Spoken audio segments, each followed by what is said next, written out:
I magistrati, come è giusto che siano, fanno i provvedimenti, fanno le udienze, ma quando poi gli adempimenti passano alla cancelleria, se anziché esserci 5 persone ce n'è una, è ovvio che qualche cosa si inceppa, si blocca o comunque le persone scoppiano, perché veramente io ho visto dei colleghi che sono a rischio burnout. Hanno dato vita a un presidio con le bandiere della CGIL che hanno sventolato per un'ora davanti al Tribunale di Padova.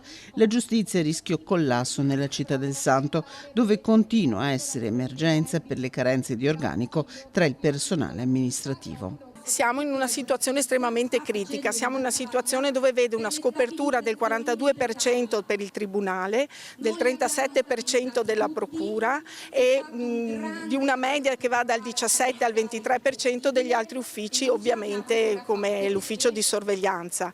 Il tema è che a questo si aggiungono le assenze strutturali. Al dibattimento penale siamo sull'ordine di una carenza del 50% almeno. Io parlo di tutto il dibattimento penale, perché io sono cancelleria collegiale, ma cancelleria collegiale siamo 2 persone, però sono andati in pensione 2 funzionari e non sono stati sostituiti, sono andati via diversi assistenti perché hanno vinto concorsi in altre amministrazioni e non sono stati sostituiti. Il nostro direttore è stata adesso incaricata di seguire anche l'ufficio GIP, perché di 8 direttori che dovrebbero esserci in pianta organica ce ne sono 3. Dal sindacato arrivano richieste precise. La stabilizzazione di tutti i precari e soprattutto un piano straordinario di assunzioni. Le risorse le trovano con le assenze dei lavoratori, con le dimissioni per quiescenza dei lavoratori e che mettano in bilancio. Avevano previsto una riforma della giustizia che avrebbe avuto dei costi